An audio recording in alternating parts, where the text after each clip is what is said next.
হয় চাওক নিশাৰ ভিতৰতে গঢ়ি উঠিছে এখন বৃহৎ গাঁও কৃষ্ণাই হাবৰাঘাটত আৰু এই লোকসকল আচলতে ক'ৰ পৰা আহিছে এই লোকসকল কোন আৰু ক'ৰ ভোটাৰ তাক লৈ এতিয়া শংকিত হৈ পৰিছে ইয়াৰ খিলঞ্জীয়া হিন্দু মুছলমান সকলো লোকে আৰু ভিডিঅ' জানিছে দেখুৱাব চাওক সেয়া চাওক যি কৃষ্ণাই হাবৰাঘাটত এখন বৃহৎ গাঁও গঢ়ি তুলিছে তেওঁলোকে নিশাৰ ভিতৰতে তেওঁলোকে ট্ৰেক্টৰ গাড়ীৰে আনি টিন পাতেৰে তেওঁলোকে একোটা ঘৰ সাজিছে ইয়াত দেখা হৈছে এয়া হ'ল কৃষিভূমি এই কৃষিভূমি আচলতে কাৰ ছত্ৰ ছায়াত তেওঁলোকে এই ক্ৰয় কৰিলে কেনেকৈ ক্ৰয় কৰিলে আৰু ক'ৰ পৰা লোকসকল আহিলে সেই লৈ এতিয়া খিলঞ্জীয়া যি হিন্দু মুছলমান সকলোৰে এতিয়া ভয় শংকাৰ দিন অতিবাহিত কৰিব লগা হৈছে কাৰণ এওঁলোকে অহাৰ পিছতে ইয়াৰ বহুতো অনৈতিক কাম ইতিমধ্যে আৰম্ভ হৈছে ড্ৰাগছৰ ব্যৱসায় আৰম্ভ হৈছে বিভিন্ন অনৈতিক কাম আৰম্ভ হৈছে মই ইয়াৰ খিলঞ্জীয়া মুছলমানসকলৰ পোনে পোনে কথা যত্ন কৰিম দাদা মই আপোনাক সুধিছোঁ দাদা আচলতে এই লোকসকল ক'ৰ পৰা আহিছে এই লোকসকল আচলতে ক'ৰ পৰা আহিছে আমি নিজেই নাজানো মানে সিহঁতে আহিছে বাহিৰৰ পৰা সিহঁতে ৰাতিৰ পৰত আহে ৰাতিপুৱা চাম মানে ঘৰ খাৰা হৈ গ'ল আৰু আমাৰ খিলঞ্জীয়া যিখিনি মানুহ আছে ইয়াতে এই খিলঞ্জীয়া মানুহৰ ঘৰবিলাক চাওক আৰু সিহঁতৰ ঘৰবিলাক চাওক সিহঁতৰ ঘৰবিলাক কি ডাইৰেক্ট আপোনাৰ টিন পাতেৰে বনায় বেৰবিলাক কমপ্লিট টিন পাতেৰে দি বনায় ফল্ডিং মানে খুলি কিনে লগাব পাৰে আৰু লৈ যাব পাৰে আৰু সিহঁতৰ ঘৰে ঘৰে আমি এদিনাখন মানে চাইছোঁ যে প্ৰতিটো ঘৰতে চকা অস্ত্ৰ পোৱা গৈছে তাৰমানে চকা অস্ত্ৰ পোৱা গৈছে কোনোবাই আক্ৰমণ কৰিলে সিহঁতে মানে মাৰিব মানে সেই অৱস্থাত সিহঁতে থাকে আৰু সেইবিলাক মানুহ আপুনি আচলতে লক্ষীপুৰ এইফালে ভিতৰত আপোনাৰ বৰপেটা আহিছে ধুবুৰী আহিছে জলেশ্বৰৰ পৰা আহিছে আপোনাৰ গড়িখুটি নে কি কয় তাৰ পৰা আহিছে তাৰপিছত আপোনাৰ ইফালে বৰপেটাৰ পৰা আহিছে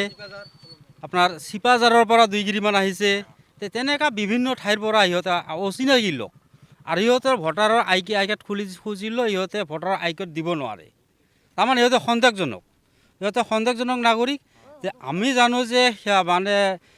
যে সেই যিখিনি বাহিৰৰ পৰা অহা মানুহ সেই মানুহখিনিক ইয়াৰ পৰা যদি চৰকাৰে কিবা এটা প্ৰচেছ কৰি কিনে ইয়াৰ পৰা যদি খেদি দিয়ে তে আমাৰ স্থানীয় যিখিনি থলুৱা লোক আছে মানে সেইখিনি মানুহ আপোনাৰ সুৰক্ষিত হ'ব আৰু যদিও নিদিয়ে তেনেহ'লে আমাৰ এটা সময়ত বহুত বিপদ আহি যাব বৰ ডাঙৰ বিপদ হ'ব আৰু কি তাৰমানে ইহঁতে অনিত মানে ইহঁতৰ বিজনেছবিলাক হ'ল ড্ৰাগছৰ বিজনেছ গাজাৰ বিজনেছ সিহঁতে তাৰমানে নিচাযুক্ত বিজনেছবিলাক বেছি সেইকাৰণে কৈছোঁ যে সিহঁতক আমাৰ ইয়াৰ পৰা আঁতৰাই পঠালে আমি খুবেই আনন্দিত হ'ম আমাৰ সমগ্ৰ ৰাইজ আমাৰ আছে ইয়াতে আমাৰ ৰাইজে নিজে খুব আনন্দিত হ'ব আৰু আমি এই নিউজ লাইভৰ মই আৰু কথাবিলাক যত্ন কৰিম মই আপোনাৰ কাষত আছোঁ দেখা গৈছে নিশাৰ ভিতৰতে এখন বৃহৎ গাঁও গঢ়ি তুলিছে এই অঞ্চলত আপোনালোকে খিলঞ্জীয়া লোকসকলে আচলতে ভয় শংকাৰ দিন অতিবাহিত কৰিব লগা হৈছে নেকি হয় হয় হৈছে আমি ইয়াৰ আগতে আমি কেইবাদিনো আমি তাত হেৰি কৰিলোঁ চৰকাৰৰ ফালৰ পৰা মানুহ আহিছিলে কিন্তু তেওঁলোকে কোনো কাৰো কথাই কেৰেপ নকৰে এটা গাড়ী আমি চৰকাৰ থাকোঁতে চৰকাৰৰ মানুহ প্ৰশাসন মানুহ থাকোঁতেও আহিল আমি বেক কৰি দিলে তোমালোকে জ্বৰ মানুহ তালৈকে গৈছে কিন্তু আমি গম পালোঁ তেওঁলোকে এইফালেদি আহি ৰাতি আকৌ সেই তাতে সোমাই গৈছে এতিয়া আমি কাকো হিংসা কৰি নকওঁ